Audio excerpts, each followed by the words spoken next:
Sen hozir yolg'izsan. Atrof tinch. Faqat sen va sening fikrlaring bor.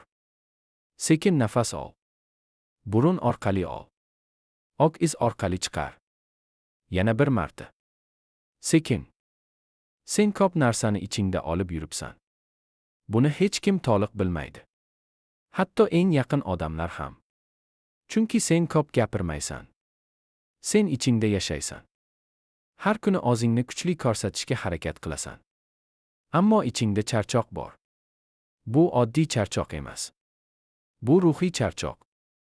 U sekin yengilgan. Kunma-kun. Sen ko'p marta o'zingni tushuntirmoqchi bo'lding. Lekin seni eshitishmadi. Yoki tushunishmadi. Shunda sen sukutni tanlading. Sukut qulay, lekin u ichingni to'ldiradi va bir kuni u oxir bo'ladi. Hozir shu lahzada sen o'zing bilan yolg'izsan. Hech kim seni baholamaydi, hech kim seni to'xtatmaydi. O'zingga savol ber, rostdan ham men qanday his qilyapman? Shoshma, javobni tez topishga harakat qilma. U sekin keladi. Balki sen ichingda og'riq sezayotgandirsan, balki xafalik, balki alam, balki oddiy boshliq. Bu hissiyotlar yomon emas, ular sening bir qisming. Sen ularni yashirishga odatlanib qolgansan, chunki oldin ko'rsatganingda seni tushunishmagan, balki kulishgan, balki beparvo bo'lishgan. Shu sababli sen o'zingni yopgansan. Lekin eshit, sen yolg'iz emassan. Dunyoda ko'p odamlar aynan shu holatda. Ular ham tashqaridan kuchli, ichkaridan esa charchagan. Farq shundaki, sen buni tan olyapsan, bu katta qadam. Nafas ol sekin. O'zingga ruxsat ber, hamma narsani his qilishga ruxsat ber.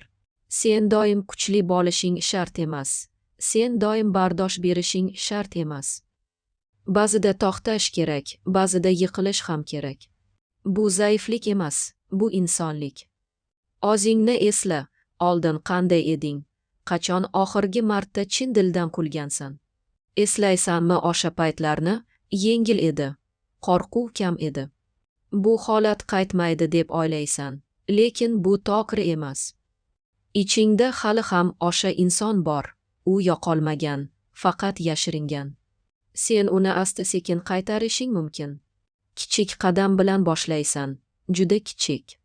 Bugun faqat o'zingni tingla, boshqalarga emas, ichingdagi ovozga. U ovoz ko'p vaqt jim turgan, endi uni eshit. U nima deyapti? Balki u dam olishni so'rayapti, balki u o'zingni ayblashni to'xtatishni so'rayapti. Sen o'zingga juda qattiq bo'lib ketgansan.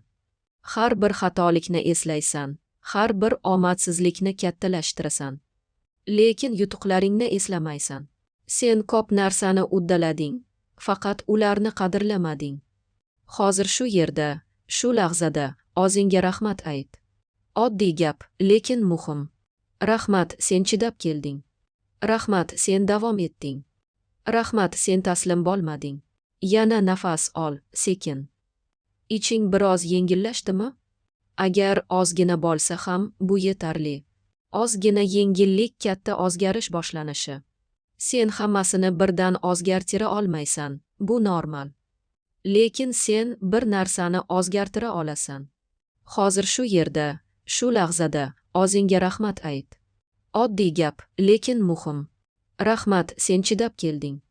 Rahmat, sen davom etding. Rahmat, sen taslim bo'lmading. Yana nafas ol, sekin. O'zingga bo'lgan munosabatni. O'zingga dushman bo'lma, o'zingga do'st bo'l. Har safar ichingda og'ir fikr paydo bo'lsa, uni darrov ishonma. Savol ber,